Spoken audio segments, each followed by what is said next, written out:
Welcome to On the Ground with Joe Trippi, the new Lincoln Square podcast where we talk to people who actually know what's happening on the ground in key battleground elections. We started in Iowa and talked to some great folks like gubernatorial candidate Rob Sand. So go check out those episodes. People are really sleeping on the great work that Democrats are doing in Iowa right now. Today, we're talking to someone in Texas, to Texan strategist, presidential campaign veteran, Latino Democratic leader, Gilberto Ocaños, one of my great friends going back, oh man, probably 45 something years, Yeah. showing both our age, about what it takes to win in the Lone Star State. National Democrats have always had a tendency to get their hopes up about Texas without getting to know Texas very well, I think, at the national level. And that's why I'm so glad Gilberto is our guest today. Man, it's great to see you, my friend. Same here, Joe. Great to see you, and congratulations on all your success. And I'm glad we're both still around. For folks who don't know, we were both heavily involved for Vice President Mondale and others, across the years, have always been on the same team with Mondale and just, been in the trenches together. So I just know how smart Gilberto is, and particularly how knowledgeable he is about Texas politics. He doesn't hold punches. If he thinks we're in trouble in a district, he'll say, "Hey, that one I'm worried about," because he gives it straight. It's not just pie in the sky.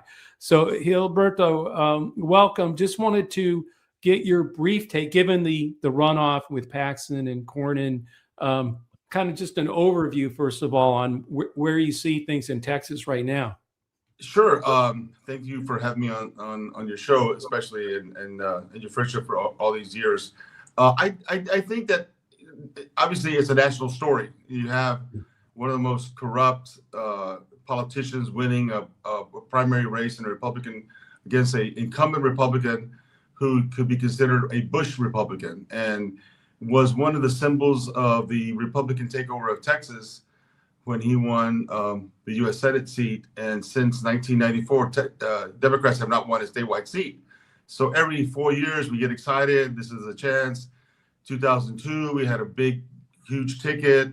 We had an individual, Tony Sanchez, who spent, I think, $70 million of his own money. We lost that race. And then, every 4 years we have another race.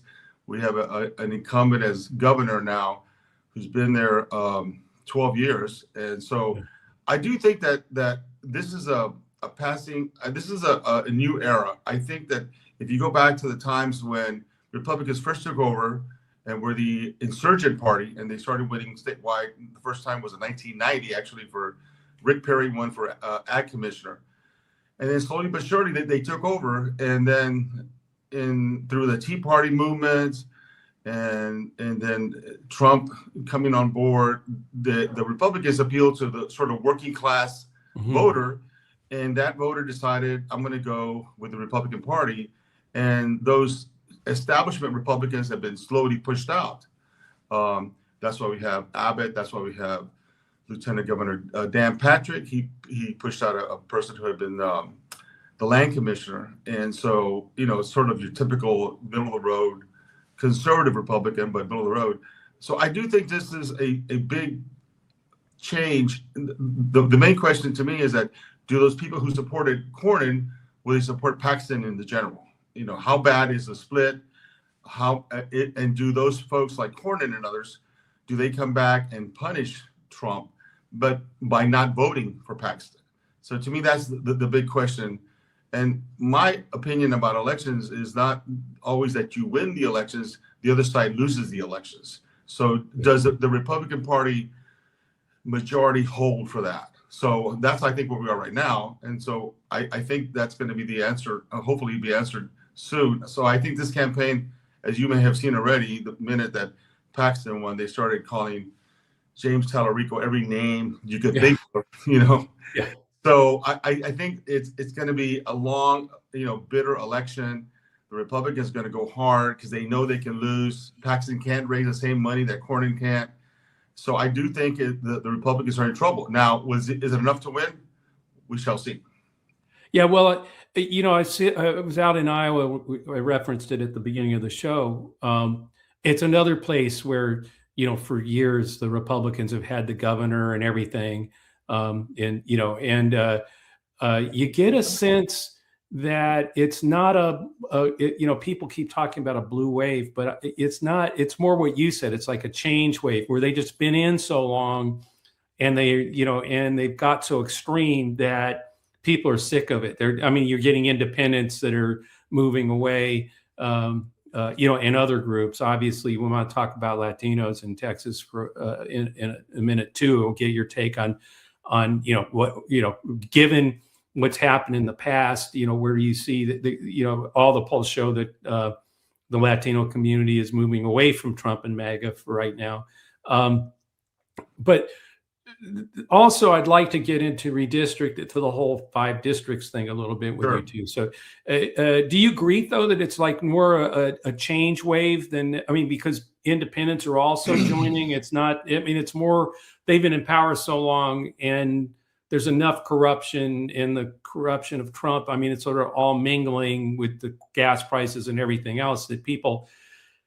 Yeah, they're still partisan, but they just want to change. They just want to change the page. Everybody gets tired of the old candidates. Just in the recent election here in Houston, where I'm at today, Congressman Al Green was running in the redistricted seat against a young African American who was the county attorney, and was beat 2-1.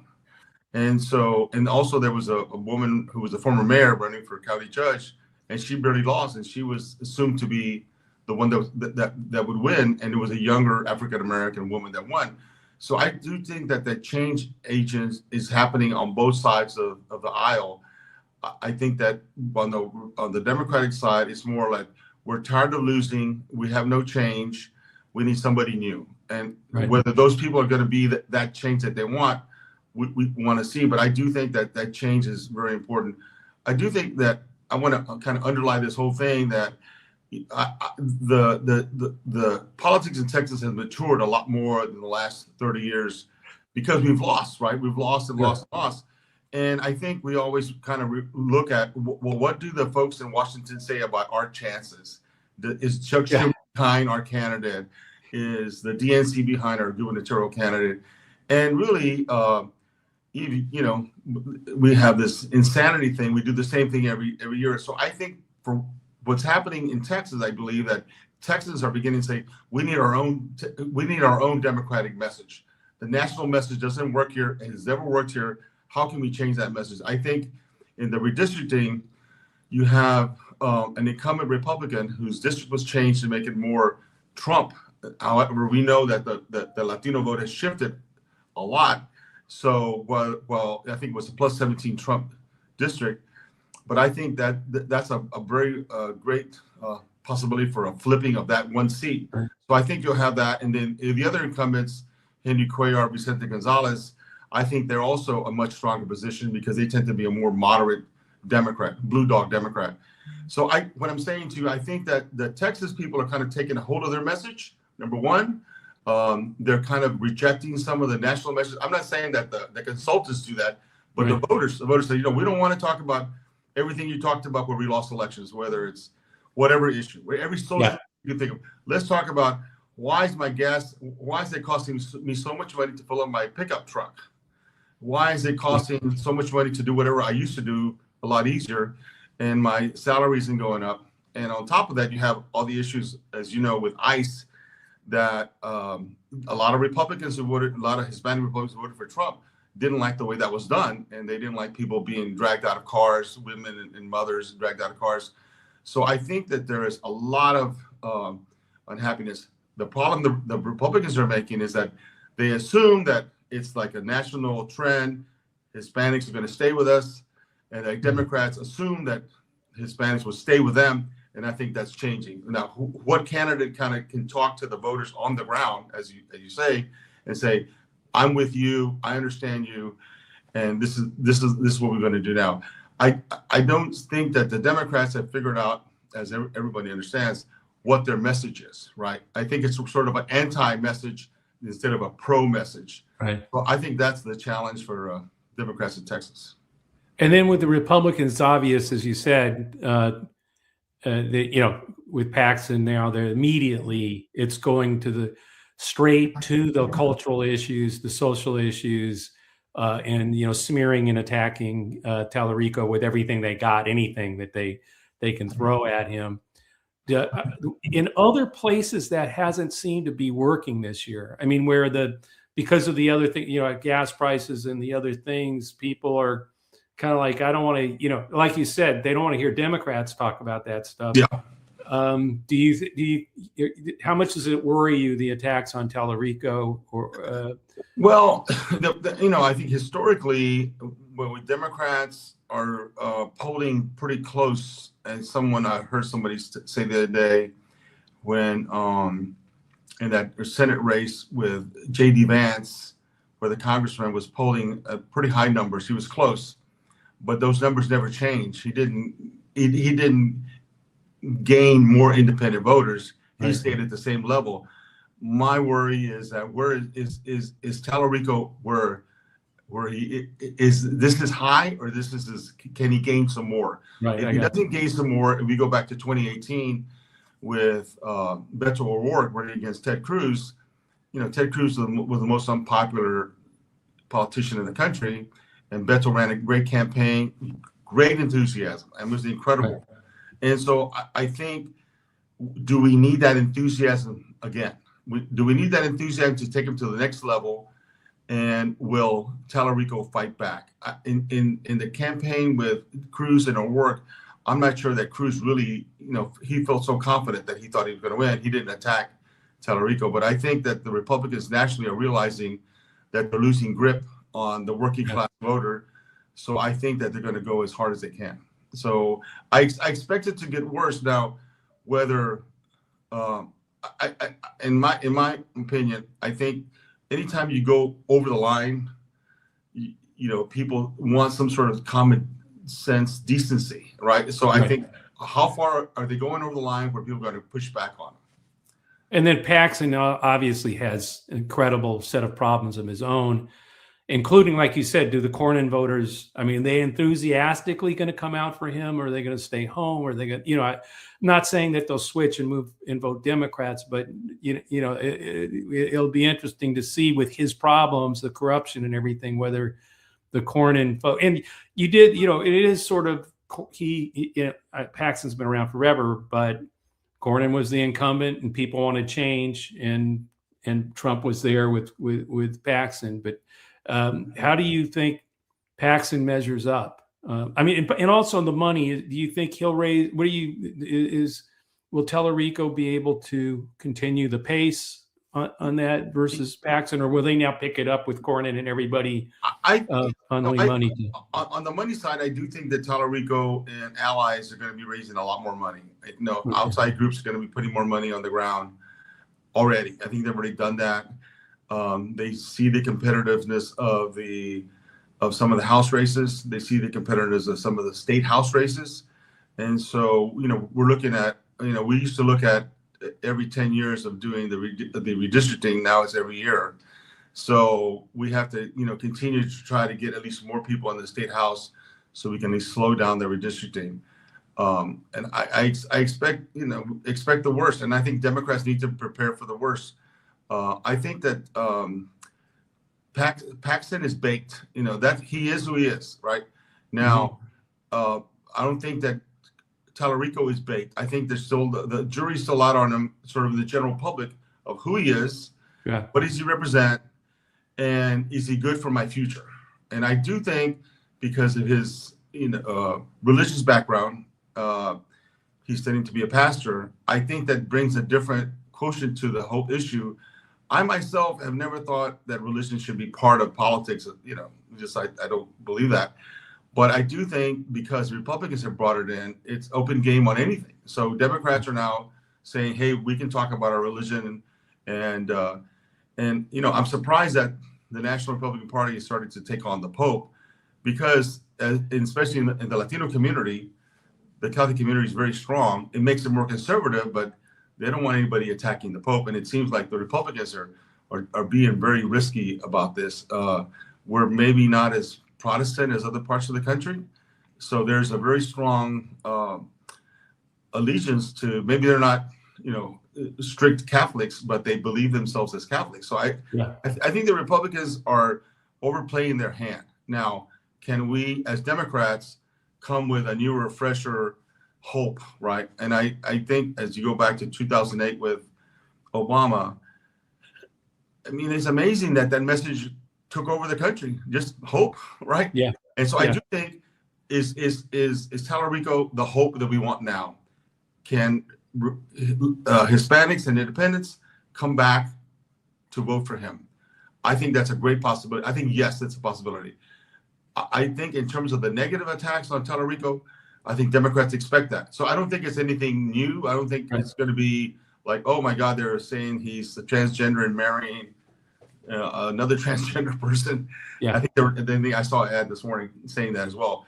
So, we're used to getting beat up on, Yeah, it's always pretty mean. It's probably vicious. It's the Republicans have always been out to snuff anybody who pops their head up in Texas, like they did with Beto, and clearly they're going to do that to Talarico. I would sort of go back at you and say, if you look at Iowa, how do we get a better sense of what people on the ground feel, that they maybe have been conservative Republicans or leaning Republicans, and now they're maybe not, they don't like Trump, but are they looking for an alternative? And so what is that alternative? If you go back in the history of Texas, we've always been a conservative state. In the 50s, the Democrats, were sugarcrats. They voted for Eisenhower. Yeah. So we've never been a progressive state. And Latinos have never been a progressive cultural community, right? We've always been family oriented and all, as everybody says. But I do think that part of it is that charity of helping others, giving people a hand up, not a handout. So I do think that the Republicans cutting off all these programs that are affecting children and families, I think it's affecting people daily. And with the rising gas prices and food prices, I think that the cultural war is not going to be enough for the Republicans to win.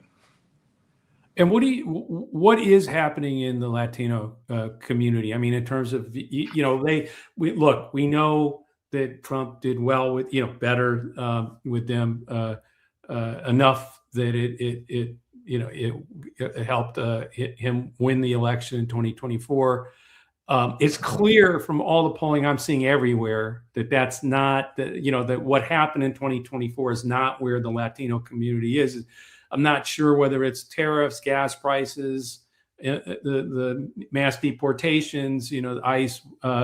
Is it any one, and going after the Pope is another, you listed. Is it any one thing, or is it just? I think the Latino community is, basically we're a working class community, right? And so when we feel we've been ignored by the Democratic Party and someone else promises something, we try them out. Even though Democrats have received a high percentage of the Latino vote forever, the turnout has never been that high, right? Compared to everybody else.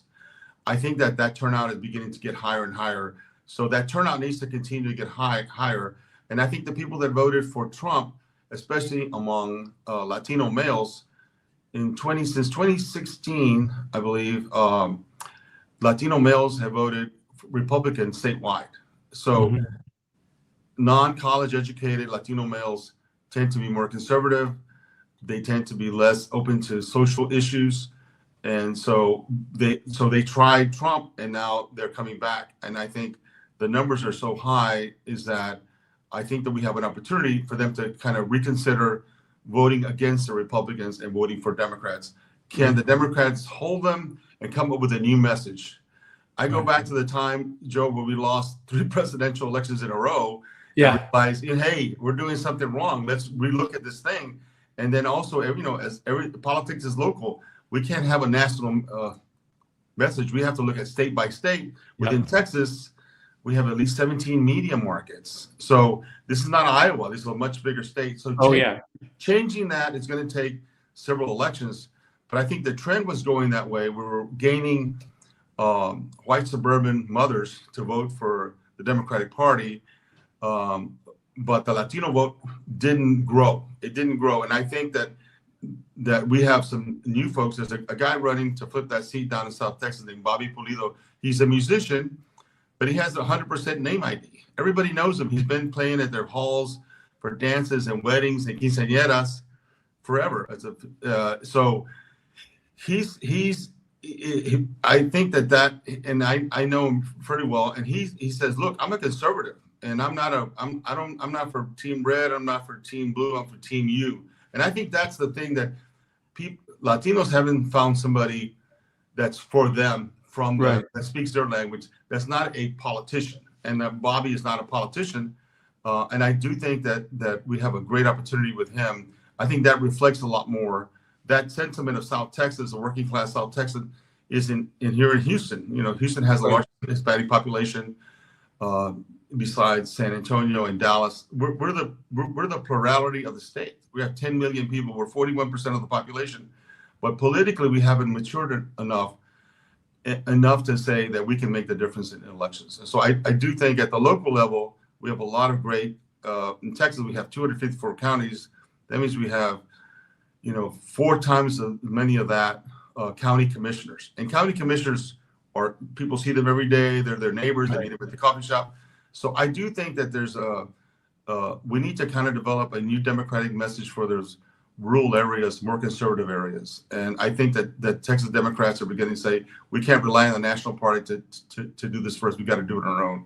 Yeah, got to invest locally in getting those in those offices, getting them. There's more coming up, more building from the bottom. Yeah, building from the bottom, and as in the social media world that we live in, we've got to get our message out. We got to, we're not that party, we're our party. And I think that's happening. Having Gina Hinojosa run for governor, I think it's somebody else who's originally from South Texas, but went to school in Austin, is from Austin, Texas, a big Democratic county. I think she's working really hard and spending a lot of time in Houston, which is a large number of votes. So I think if you're going to look at the future of what's happening in Texas going forward, you have to see what's happening in Houston. You have to see what's happening in Dallas. South Texas is a big area. It's a lot of rural areas. It's not one condensed area that you can, evaluate. So all these small counties and small towns. So I think that the message may be driven a lot more from the bigger cities and the issues that we have. I do think that Democrats should be positive for sure. Positive for sure. Yeah. I just think that instead of waiting till September to think about get out the vote, start thinking now. I mean, I think one thing that 2024 proved is that knocking on doors every 2 years in October is not a strategy. It's not a winning strategy anyway. It's got to you have to organize every day from the bottom up and start the early vote, everything, get it all ready.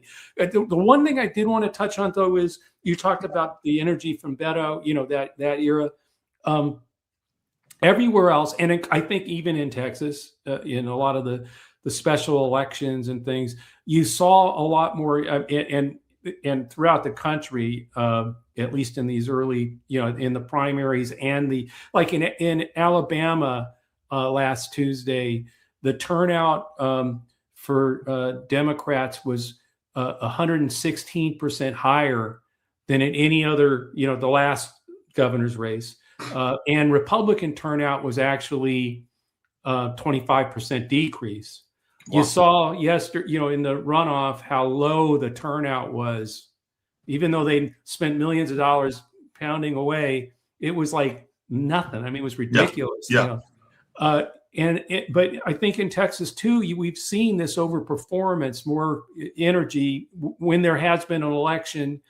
Are you seeing? Are you saying it hasn't reached the pitch that Beto had, or you're not sure Talarico can generate that, or you see it? I think in the case of the statewide elected officials, it hasn't reached that fever pitch yet. Okay. But I'm very optimistic. If you look at the races for Congress, Democrats overperform in that special state Senate seat. They way overperform. Yep. They're overperforming in areas we never performed before. So I'm super optimistic that there's a lot more excitement going on in the Hispanic community of Democrats, and not just Hispanics, but across the board. And also there's a little more competition, right? We have people running, Democrats running against Democrats, incumbents, and then I think that also just, makes people aware that there's an election coming on. So I do think that there is a better platform for Talarico to take advantage of that excitement happening already at local level. It's not in 2018. I don't remember what was the major congressional race that we had that we worried about. It was basically all about Beto, right? Because it was an off-year election as well. But I mean, I don't remember any kind of major seat because there was no redistricting happening. So the Republicans kind of, hit the horse's nest here, because now they got people interested. Why are you changing my congressman? Why am I voting for this guy who lives 300 miles from where I live? I don't belong to that district.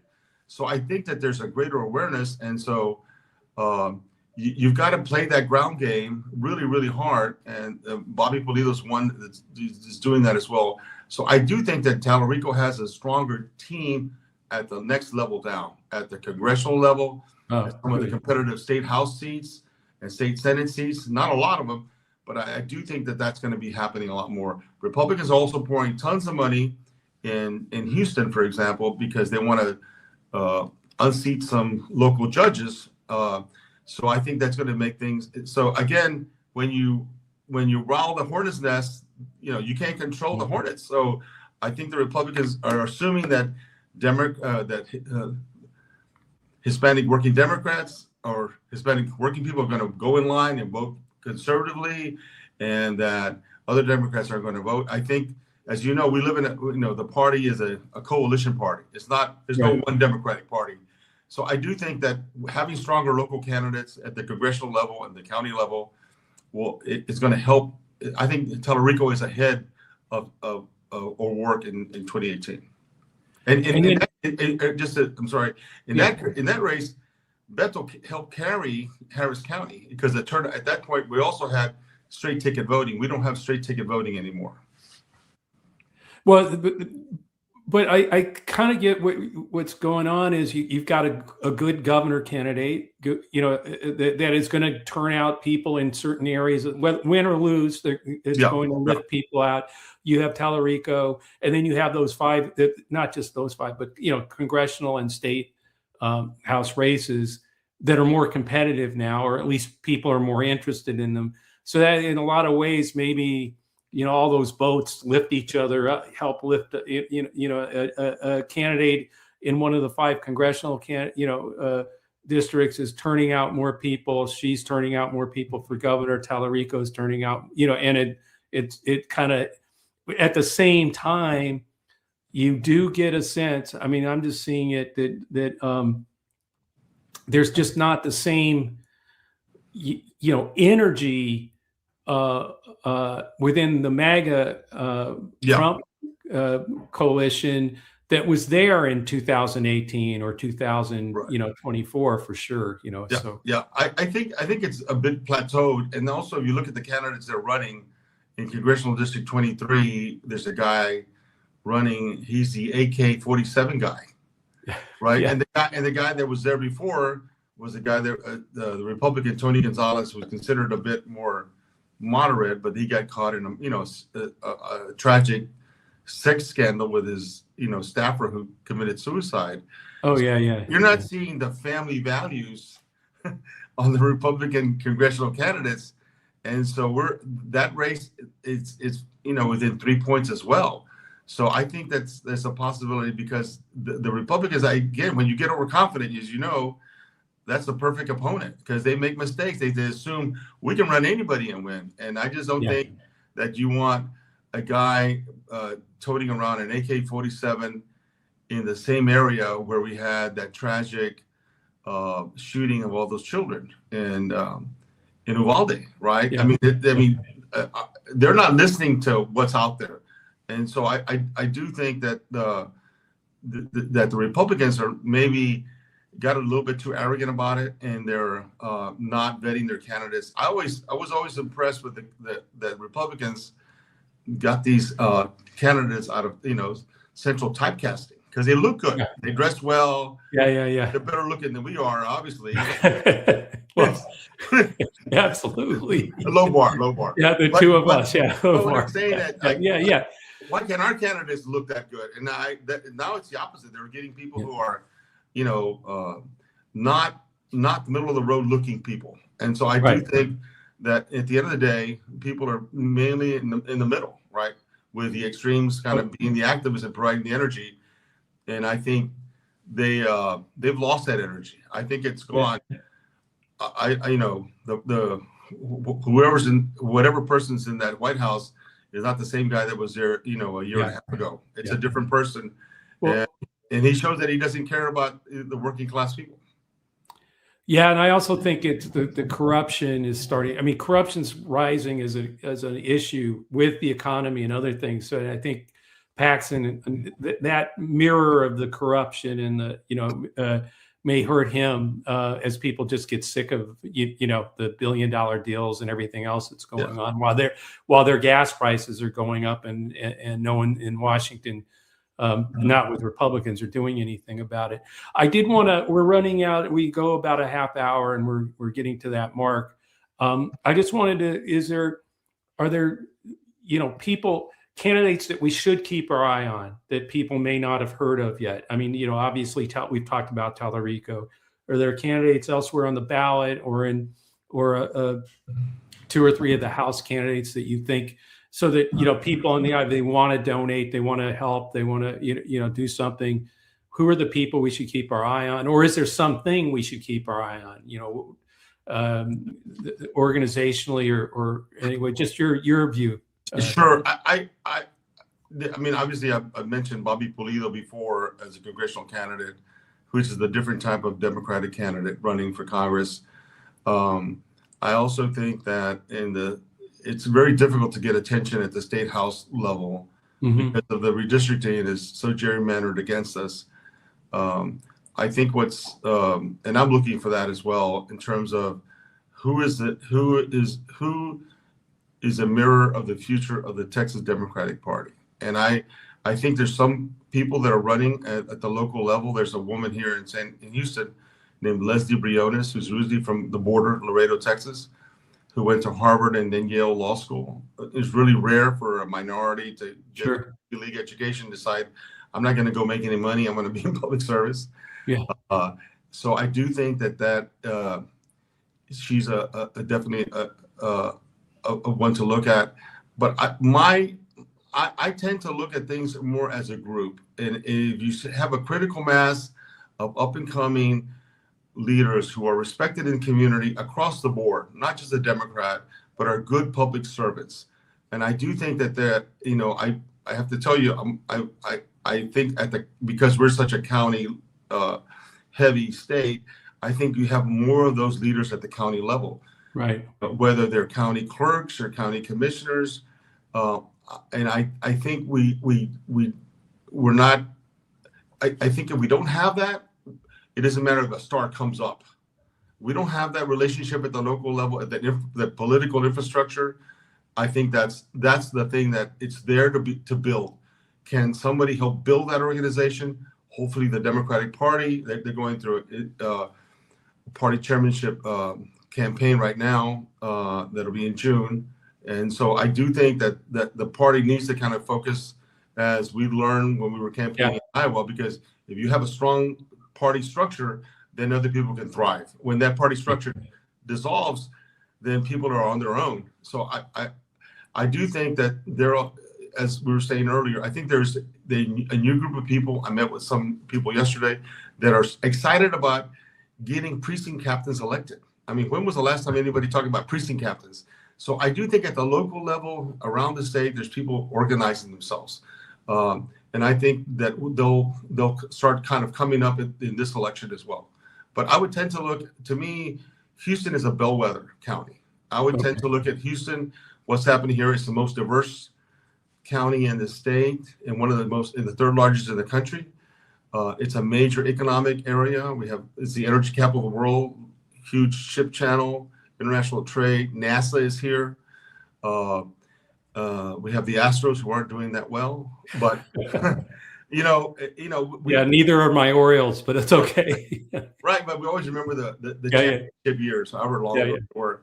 So I do think that it helps, and as you know, I'm a sports guy, and I do think when the Spurs are doing well in basketball, people feel they're uplifted. So I think those things that we think are not political tend to lift people up and participate more. My goal is to get everybody to understand their rights as a citizen is to vote. It's your responsibility to vote, not to just consider voting, but that's the minimum. If you don't vote, you're not really a full citizen. You're letting yourself down and your family down and your country down. So you need to get out there and do that. And I'm as you know, a field guy at heart. Yeah. So if you don't do that, it doesn't matter what the politicians say. And I think that what Beto did, he spurred the groundswell. He spurred the activity at the local level. And he went and spoke to everybody in 254 counties.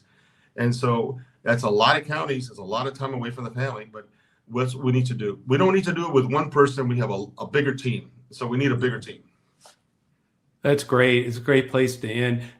Folks, Gilberto and I were roaming around Iowa, building a field campaign. It was actually one of the biggest victories celebration. I mean, the one that meant a lot to me was the night we both were there where Vice President Mondale won the Iowa caucuses, and then we went on to many other states and places together and other races. So Gilberto, it's great to see you, my friend. We both have more gray hair now, but it's great to get your insight and all that experience that you've seen in Texas, and to give that experience and that voice to educate people who want to find out what's going on the ground, what's happening on the ground in Texas. Well, there's a lot going on in Texas. There'll be more to come, and obviously it'll be an exciting place to be in November. Thanks, Gilberto. Thank you, Joe. Appreciate it. Take care.